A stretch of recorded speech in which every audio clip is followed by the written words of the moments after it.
चक्राकारं महत्तेजः तन्मध्ये परमेश्वरी जगन्माता जीवधात्री नारायणी परमेश्वरी व्यूहतेजोमयी ब्रह्मानंदिनी हरिसुंदरी। అందరికీ నమస్కారం। ముందుగా అందరికీ వరలక్ష్మి వ్రత శుభాకాంక్షలండి। శ్రావణ మాసంలో పౌర్ణిమ రోజు శ్రవణ నక్షత్రం రోజు వచ్చింది, చాలా విశేషంగా వచ్చింది। నేను పొద్దున చేసుకోలేదండి వరలక్ష్మి వ్రతము, సాయంత్రం చేసుకున్నాను। శ్రవణ నక్షత్రము స్టార్ట్ అయినప్పటి నుంచి మొదలు పెట్టుకోమని స్వామివారు చెప్పారు నాకు, మా గుడిలో పూజారి చెప్పారు। ఆయన మాకు ఏదైనా చిన్న చిన్న సలహాలు అడుగుతుంటే చెప్తూ ఉంటారండి। ఆయన సాయంత్రము 4 తర్వాత చేసుకోండి అమ్మా అని చెప్పారు, అందుకు సాయంత్రం స్టార్ట్ చేశానండి। నేను నాకు చేతనైనంత, నాకు ఓపిక ఉన్నన్ని ప్రసాదాలు అయితే చేశానండి। చేసుకోగలిగితే తప్పకుండా చేసుకోవాలండి, చేసుకోగలగని వాళ్ళు మాత్రమే కొంచెం చేసుకోండి, ఆర్భాటాలకు వెళ్ళొద్దు ఇలా అంటుంటారు। కానీ మనం చేసుకోగలిగి కూడా చేసుకోకుండా ఉండడం అయితే తప్పంటండి। మనకు ఎంత శక్తి ఉంటే అంతవరకు ప్రసాదాలు అమ్మవారికి నైవేద్యంగా పెట్టండి అని పండితులు కూడా చెప్తున్నారు। అలాగే చక్కగా ఇలా నేను అన్నీ రెడీ చేసి పెట్టుకున్నాను। తర్వాత తోర పూజ కూడా చేశాను। ఒక పుస్తకం వరలక్ష్మి వ్రత విధానము పుస్తకము దొరుకుతుందండి, అది 15 రూపీస్ ఎంతో అండి, చాలా చిన్నది, చాలా రోజుల క్రితమే కొన్నాను, చాలా సంవత్సరాల క్రితమే కొన్నాను అనుకోండి। ఆ పుస్తకంలో చూసి నేను అన్నీ చదువుకుంటూ ఉంటారు, మా వారితో తోరం కట్టించుకుంటున్నాను। తోరం కట్టించుకున్న తర్వాత మళ్ళీ పుస్తకం తీసుకొని మిగతాది చదువుకుంటూ తోర పూజ అయిపోయిందండి।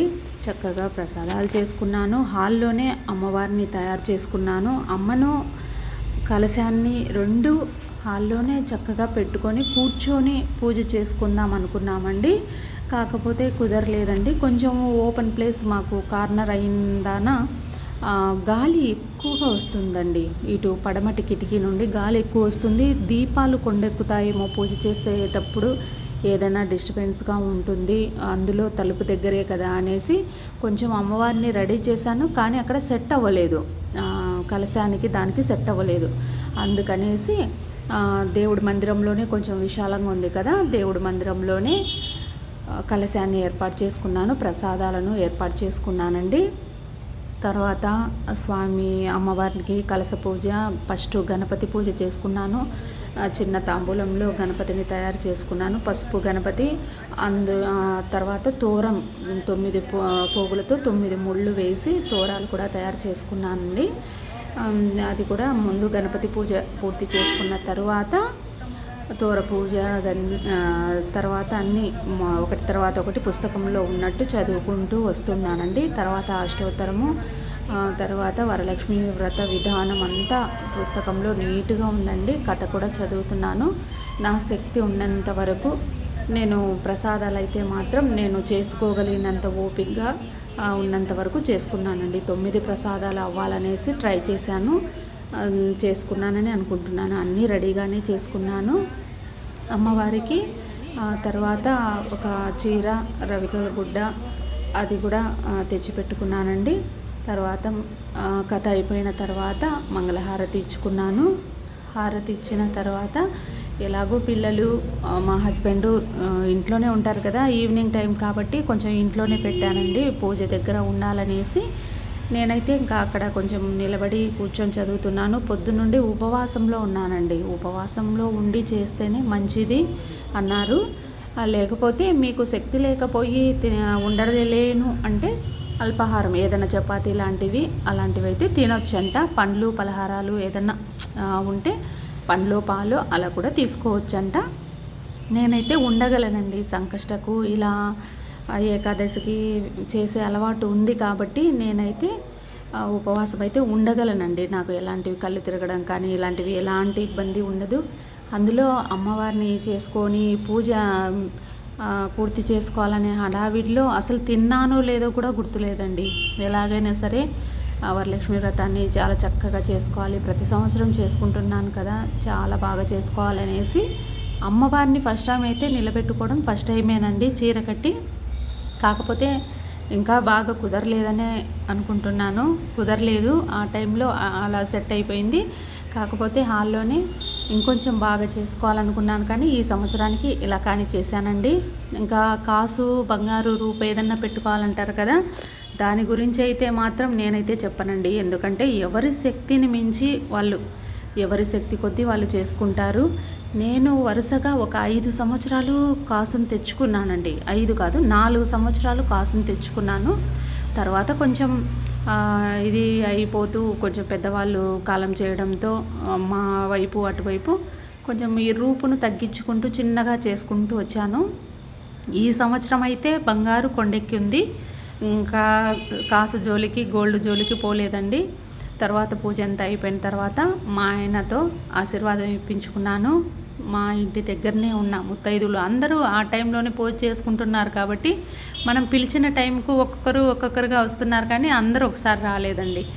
అందుకు వచ్చిన వాళ్ళకు ఇలా తాంబూలం ఇచ్చుకున్నానండి ఇంటి దగ్గరే. అమ్మవారిని అయితే నేను బాగానే చేసుకున్నాను అనుకుంటున్నానండి. ఇంతకన్నా గొప్పగా చేసుకునే వాళ్ళు ఉన్నారు, ఇంతకన్నా తక్కువగా చేసుకున్న వాళ్ళు ఉన్నారు, కానీ నాకైతే అమ్మవారి దగ్గరే కూర్చొని బాగా చేసుకోవాలనుకున్నాను. పదే ఇటు అటు వెళ్తున్నప్పుడల్లా అమ్మవారిని చూసుకుంటూ ఉన్నానండి. ఇంకొంచెం ఎలా చేయాలి దీన్ని, ఇంకొంచెం ఇట్లా డెకరేషన్ చేయాలి, ఇట్లా థాట్స్ వస్తున్నాయండి ఇటు అటు వెళ్తున్నప్పుడు.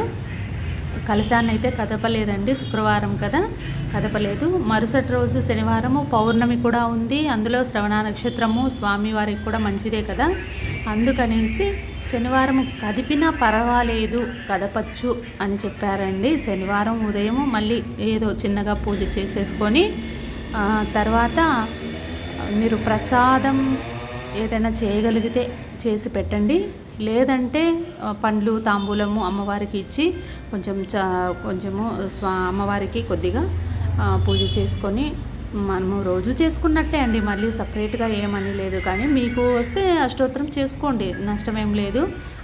లక్ష్మీ అష్టోత్తరము సింపుల్గానే ఉంటుంది కదా, అది చదువుకొని తర్వాత దీపం ఉన్నప్పుడే కలశాన్ని అలా కదపండి. కదిపిన తర్వాత దీపం కొండెక్కిన తర్వాత ఎలాగో కలశాన్ని అమ్మవారిని తీసేస్తాం కాబట్టి కలశము అట్లా కదపండి. శనివారం అయినా ఏం పర్వాలేదు.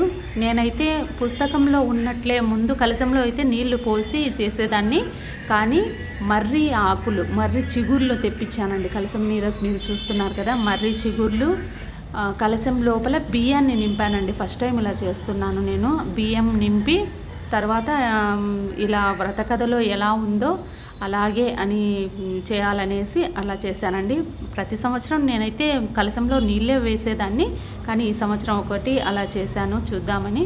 చక్కగా అమ్మవారికి చీర పెట్టుకొని 2 ఖర్జూరాలు తాంబూలము పెట్టుకున్నానండి. అమ్మకు తాంబూలం ఇచ్చి చీర రేకుల గుడ్డ పెట్టుకున్నాను.